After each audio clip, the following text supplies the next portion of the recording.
আসসালামু আলাইকুম দর্শক। বাংলাদেশ জামাতে ইসলামীকে মাইনাস করে দেশে আরেকটি পাতানো নির্বাচনের আয়োজন করার একটা চেষ্টা করতেছে এই নির্বাচন কমিশন, এই অন্তর্বর্তীকালীন সরকার এবং বাংলাদেশে তথাকথিত একটি বড় দল, আহ, যাকে সব থেকে বড় দল এখন মনে করা হয়। সবাই বলে, ওরাও গর্ব করে বলে, সেই বিএনপি একটা পাতানো নির্বাচনের আয়োজনের প্ল্যান চলছে।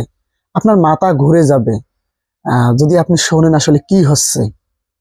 আপনারা হয়তো জানেন যে আহ, এই যে গতকাল গতকাল কিন্তু নির্বাচন কমিশনার একটা মক ভোটিং এর একটা কিন্তু প্রচারণা চালিয়েছে।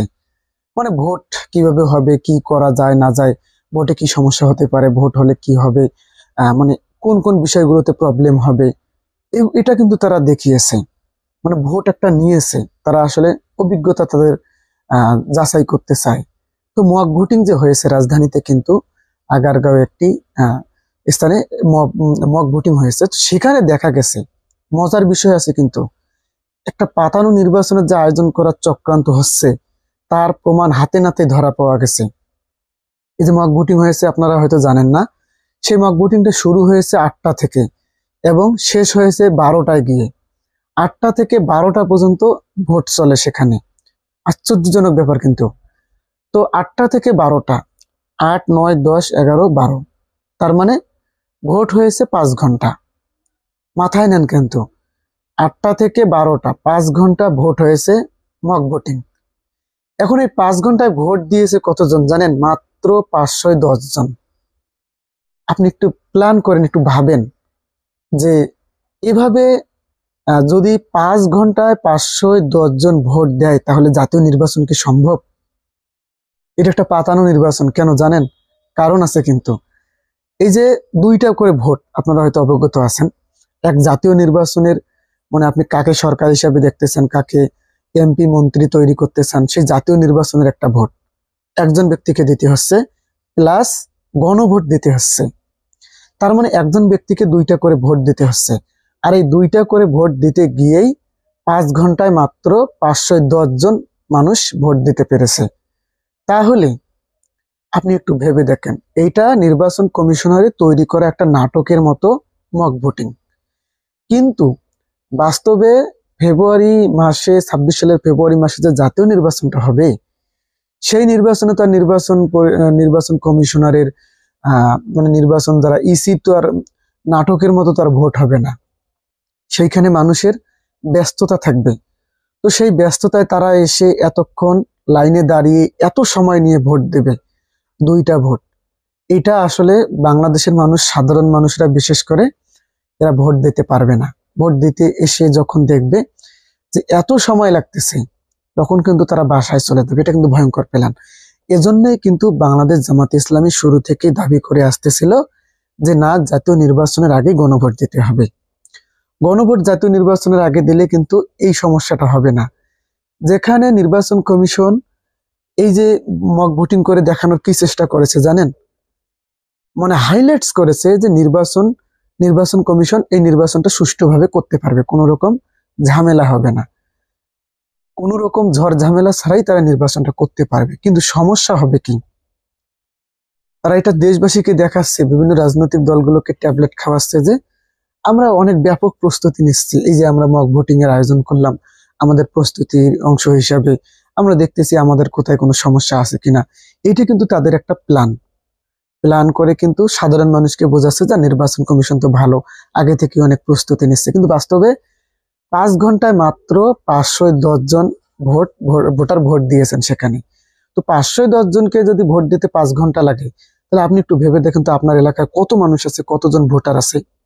তাহলে এই ভোটারদের আসলে কি হবে?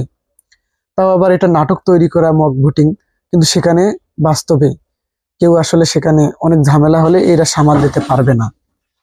এইটা মূলত, এটা জামাত যে দাবি করেছিল যে নির্বাচনের আগে গণভোট, এই দাবিটাই কিন্তু আমার মনে হয় সঠিক ছিল। না হলে এই যে জাতীয় নির্বাচনে সাধারণ মানুষ ভোট দিতে পারবে না, গণভোট তো দূরের কথা, আগে জাতীয় নির্বাচনেরটাই দিতে পারবে না।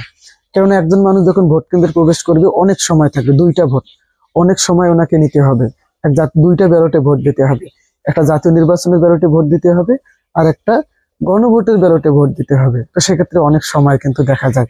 তো সাধারণ মানুষের তো আর এত সময় নাই যে এখন মানুষ কিন্তু বাসায় কাজ কাম ফেলে সাধারণ মানুষকে ভোটের লাইনে এত সময় নিয়ে দাঁড়িয়ে থাকবে বলেন তো? না, এটা একটা প্ল্যানটা কি, যে যেভাবে হোক না কেন দেখানো হবে যে ভোটার সংখ্যা কম পড়েছে।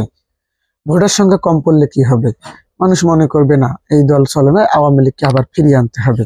আওয়ামী লীগকে ফিরিয়ে আনার একটা কৌশল, অথবা এই যে ভোটার সংখ্যাগুলো যে কম পড়েছে, যারা ভোট দেয়নি তাদের ভোটটা কিন্তু আবারও ওই যে রাতের ভোটের মতো কিন্তু ভোটটা দেওয়া হবে। এই দুইটা কিন্তু কারণ আছে, এই দুইটাই কিন্তু ঘটতে পারে।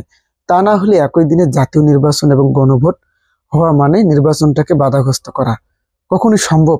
এই যে মক ভোটিং এ তো দেখা গেল, হয়তো এই বিষয়গুলো কেউ হাইলাইটস করবে না, করবে শুধু না নির্বাচন কমিশনের অনেক প্রস্তুতি চলছে, তারা অনেক আয়োজন করতেছে, নির্বাচন তারা সুষ্ঠুভাবে করবে, তারা নির্বাচনের জন্য সব রকম কার্যকলাপ সব রকম চেষ্টা তারা করেই যাচ্ছে, এই বিষয়গুলো কিন্তু হাইলাইটস হয়েছে।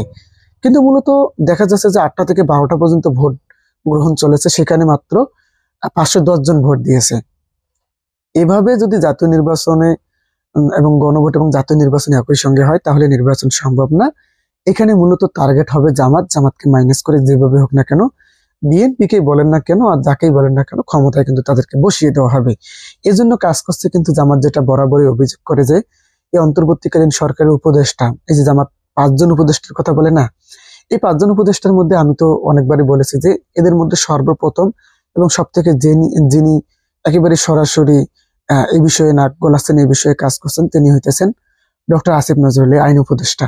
তো হতে পারে এই যে ওনাদের চক্রান্তে কিন্তু এরকম একটা প্রস্তাব এসেছে যে জাতীয় নির্বাচন এবং গণভোট একই দিনে হোক, যাতে নির্বাচনটা না হয়, যাতে নির্বাচনে ভোটার সংখ্যা কম পড়ে, অথবা যাতে নির্বাচনটা বাধাগ্রস্ত হয় এবং নির্বাচনে যারা ভোট না দেবে সাধারণ মানুষ লাইনে দাঁড়িয়ে বিরক্ত না হয়, ভোট না দিতে যাবে, তখনই কিন্তু তাদের ভোটগুলো দেওয়া হবে। এরকমই কিন্তু একটা প্ল্যান থেকেই এই যে জাতীয় নির্বাচনের সময়, জাতীয় নির্বাচনের দিনে গণভোটের আয়োজন করার একটা চেষ্টা, একটা প্ল্যান তৈরি হয়েছিল, যা সরকার কিন্তু এটা বাস্তবায়ন করার জন্য ঘোষণা করেছেন, বিশেষ করে অন্তর্বর্তীকালীন সরকারের প্রধান উপদেষ্টা ডক্টর মোহাম্মদ ইউনূস। দেখা গিয়েছিল যে এনসিপিও কিন্তু বিএনপির সঙ্গে এই বিষয়ে একমত হয়েছিলেন, একটু নরম সুদ দেখিয়েছিলেন। শুধুমাত্র বাংলাদেশ জামাত ইসলামী সহ 8টি দল, মানে জামাতের সঙ্গে যে 8টি দলের একটা ঘনিষ্ঠ যোগাযোগ আছে, তারাই শুধুমাত্র জাতীয় নির্বাচনের আগে গণভোটের দাবি করেছে। তো দেখা যাবে সামনে জামাত যে দাবিটা করেছে এটাই আসলে সঠিক ছিল, এটাই মানুষ বুঝতে পারবে। যখন নির্বাচনটা পাতানো হবে তখনই দেখা যাবে যে না, জাতীয় নির্বাচন এবং গণভোট একই দিনে দেওয়া উচিত হয়নি। তো দর্শক, এই যে মক ভোটিং এর মাধ্যমে এই যে বিষয়টাকে গোপনে রাখা হলো, 8টা থেকে 12টা পর্যন্ত ভোট চললো, সেখানে মাত্র 510 জন ভোট দিল। যদিও এটা নাটকের ভোট, তারপরে বাস্তবে কিন্তু 8টা থেকে যদি 12টায় চলতো, বাস্তবে বাস্তবে মাত্র ভোট পড়তো আমার মনে হয় 200 এই যে 5 ঘন্টায়। তো এইভাবে আসলে জাতীয় নির্বাচন সম্ভব না, গণভোটও পাশ হবে না, জাতীয় নির্বাচন একটা পাতানো নির্বাচনে পরিণত হবে। যেভাবেই হোক না কেন ক্ষমতা বিএনপিকে বলেন না কেন আর যাকেই বলেন না কেন, এভাবে ক্ষমতা তাদেরকে তুলিয়ে দেওয়া হবে, এখান থেকে মাঝখান থেকে জামাতকে মাইনাস করা হবে। তো দর্শক, আসলে এই যে আগামী জাতীয় সংসদ নির্বাচন কি একটা পাতানো নির্বাচন অনুষ্ঠিত হতে যাচ্ছে, যার নমুনা দেখা গেল এই মক ভোটিং এর মাধ্যমে, আপনি কি মনে করেন? অবশ্যই আপনাদের মন্তব্যটি কমেন্ট করে জানাবেন। ধন্যবাদ। আসসালামু আলাইকুম।